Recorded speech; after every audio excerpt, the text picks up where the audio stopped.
Movie की शुरुआत में हम मैकी और अर्ल को देखते हैं। ये दोनों रिपेयरिंग मैन का काम करते हैं और आज ये किसी वीरान पहाड़ियों में किसी टूटे हुए वायर को रिपेयर करने आए हुए हैं। वायर को फिक्स करने के बाद वो दोनों ट्रक में बैठ के यहाँ से निकल जाते हैं। तभी रास्ते में इनकी नजर एक लड़की पर पड़ती है। उसके बारे में जानने के लिए ये दोनों उसके पास जाते हैं। वो लड़की अपना नाम रोंडा बताती है, जो अपने जियोलॉजी सेमेस्टर के लिए यहाँ पर आई है। वो इन दोनों को पहचान जाती है कि ये मैकी और अर्ल हैं, क्योंकि उसने टाउन में मैकी और अर्ल के बारे में सुना होता है। रोंडा पूछती है कि क्या यहाँ आसपास कोई ड्रिलिंग का काम चल रहा है। इस पर मैकी और अर्ल कहते हैं कि ऐसा कुछ भी नहीं है। इस पर रोंडा कहती है कि मुझे यहाँ पर कुछ अजीब तरह की वाइब्रेशंस मिल रही हैं, जो आज से पहले कभी नहीं देखी गई। लेकिन वो दोनों उसकी बात को इग्नोर करके वहां से चले जाते हैं।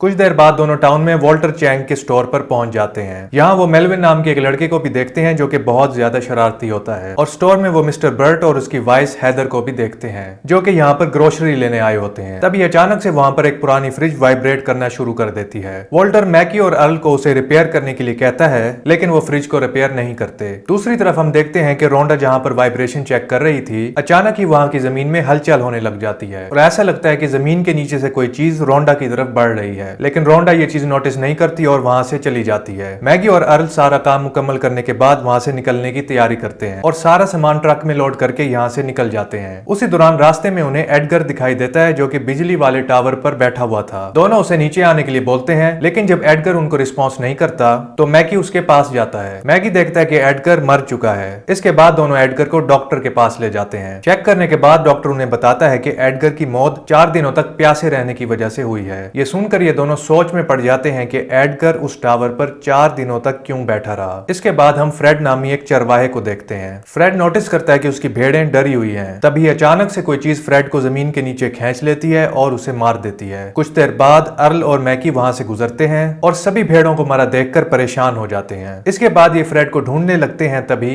इनको जमीन पर पड़ी फ्रेड की कैप दिखाई देती है। मैकी जैसे ही उस टॉपिक को हटाता है तो उसके नीचे फ्रेड का कटा हुआ सर मिलता है। ये देखकर दोनों वहां से भाग जाते हैं और फिर वो वापस उस स्टोर में चले जाते हैं। अब वो लोग सारे वहां पर फंसे हुए होते हैं। वो दोनों अपनी गाड़ी के खराब होने की वजह से किसी से मदद लेने के लिए भी नहीं जा सकते थे, लेकिन तभी उन्हें वॉल्टर के घोड़ों के बारे में याद आता है। उसके बाद दोनों कुछ हथियारों के साथ मदद की तलाश के लिए निकल जाते हैं। दोनों डॉक्टर जिम के ठिकाने पर पहुंचते हैं और नोटिस करते हैं कि जिम की कार गायब है। तभी उनकी नजर जमीन में धंसी एक कार पर पड़ती है और दोनों समझ जाते हैं कि उन्हें वहां पर पहुंचने में देर हो चुकी है। अब दोनों वहां से भागना शुरू करते हैं। तभी अचानक से रास्ते में एक मॉन्स्टर आकर घोड़े को जमीन में खींचने की कोशिश करता है। जब मैगी उस पे गोलियां चलाता है तो वो नीचे चला जाता है और तभी अचानक से उनके नीचे से एक बहुत ही बड़ा मॉन्स्टर बाहर निकलता है, जिन्हें देखकर इनकी हालत खराब हो जाती है। अब जान बचाने के लिए दोनों पूरी रफ्तार से भागते हैं। मॉन्स्टर भी अपनी पूरी रफ्तार के साथ इनका पीछा करने लगता है। तभी इनके सामने कंक्रीट का एक नाला आता है। दोनों इसे पार करने की कोशिश करते हैं, लेकिन पार नहीं कर पाते। अब जैसे ही वो मॉन्स्टर फुल स्पीड के साथ उस दीवार से टकराता है तो उसकी मौत हो जाती है। मॉन्स्टर को मरा देखकर अर्ल और मैकी काफी खुश हो जाते हैं। वो फिर से वॉल्टर के स्टोर पे पहुंच जाते हैं और वहां पर रोंडा भी होती है।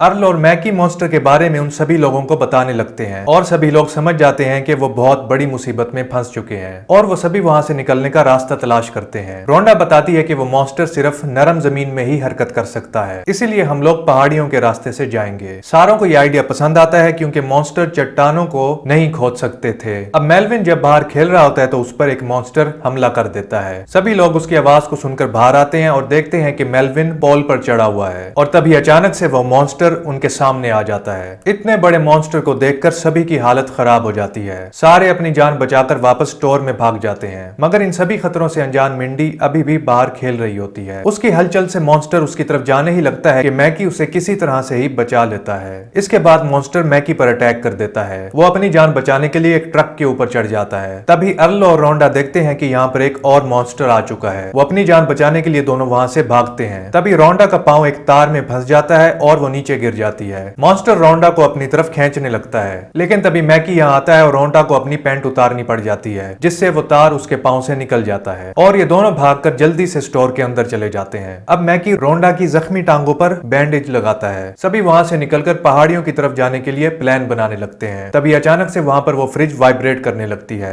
अर्ल और मैकी जल्दी से उसको बंद कर देते हैं, लेकिन इतनी तेज हलचल की वजह से वहां वहाँ पर एक मॉन्स्टर आ जाता है और वॉल्टर को पकड़ लेता है। सभी मिलकर उसको बचाने की बहुत कोशिश करते हैं, लेकिन वो उसे जमीन के अंदर खींच लेता है और खा जाता है। इसके बाद वो पूरे स्टोर को तबाह करने लगता है। वो सभी अपनी जान बचाने के लिए स्टोर की छत पर चढ़ जाते हैं और रोंडा पानी की टंकी पर चढ़ जाती है। उसके कुछ देर बाद बर्ट और हैदर भी वहाँ पर आ जाते हैं, जो साइको किलर के बारे में पता लगाने के लिए बाहर गए थे। तभी हैदर दूर से देखती है कि सारे लोग स्टोर की छत पर चढ़े हुए हैं। ये देखकर दोनों को बहुत ही अजीब लगता है। इसके बाद बर्ट रेडियो पर अर्ल और मैकी से कांटेक्ट करने की कोशिश करता है। इसके बाद हैदर एक मशीन को ऑन कर देती है कि जिसकी वाइब्रेशन से मॉन्स्टर उनकी तरफ बढ़ने लगता है। मैकी बर्ट को छत पर जाने के लिए कहता है और वो उसे कहता है कि उसकी बेसमेंट की तरफ एक बहुत बड़ा मॉन्स्टर आ रहा है जो कि लोगों को मार रहा है। तभी वो मॉन्स्टर उनकी बेसमेंट की दीवार को तोड़कर अंदर आने की कोशिश करता है। ये देखकर दोनों उस मॉन्स्टर पर गोलियां बरसाने लगते हैं और तभी वो मॉन्स्टर बर्ट की टांग को अपने टेंटिकल से पकड़कर अपनी तरफ खींचने की कोशिश करता है, लेकिन हैदर उस पर फायरिंग करके उसे काट देती है। अब दोनों मिलकर उस पर फिर से गोलियां बरसाने लग जाते हैं और फिर कुछ ही देर में वो मॉन्स्टर वहीं पर ढेर हो जाता है। उसके बाद ये दोनों भी अपनी छत पर आ जाते हैं और मॉन्स्टर के मरने की खबर सुनकर सभी लोग काफी खुश हो जाते हैं, मगर खतरा अभी टला नहीं था क्योंकि अभी भी दो मॉन्स्टर घूम रहे थे। कुछ देर बाद उनमें से एक मॉन्स्टर बिल्डिंग की बुनियाद को तोड़ने लगता है। तभी नेस्टर जिस ट्रेलर के ऊपर खड़ा होता है वहां पर एक मॉन्स्टर आ जाता है और ट्रेलर को पलट देता है, जिससे नेस्टर जमीन पर गिर जाता है और अगले ही पल वो मॉन्स्टर उसे जमीन के अंदर खींच कर ले जाता है। ये देखकर सभी लोग बहुत दुखी हो जाते हैं। इसके बाद अर्ल,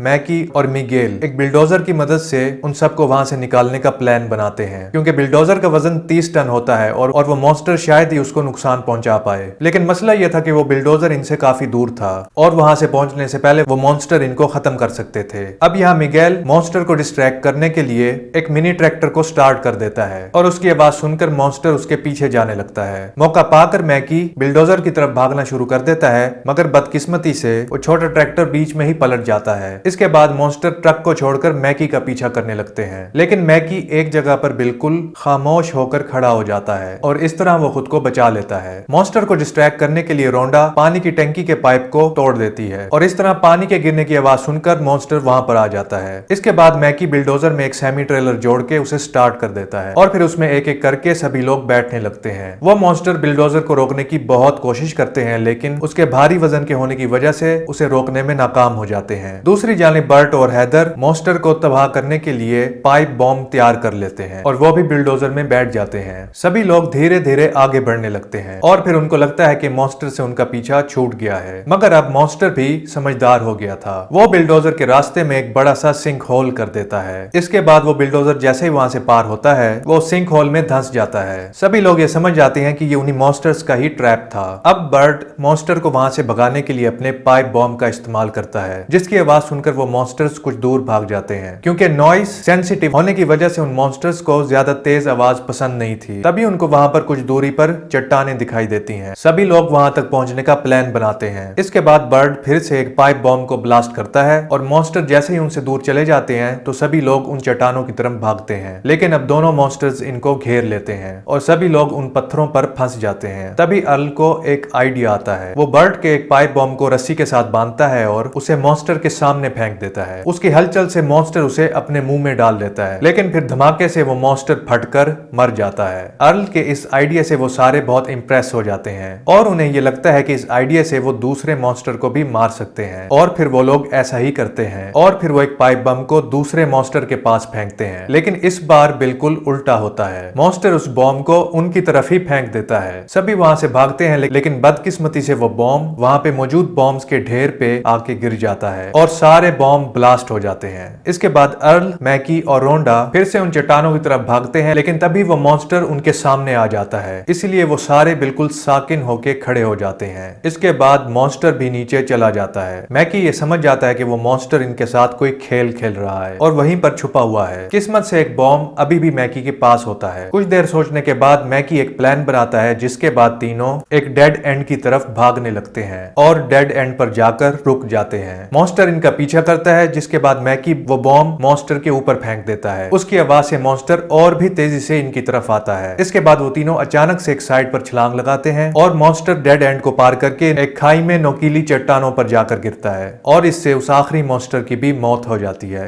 मैकी के इस आइडिया की वजह से अब सभी लोग सेफ थे। इसके बाद सभी लोग फिर से टाउन लौट आते हैं और फिर मूवी यहीं पर खत्म हो जाती है।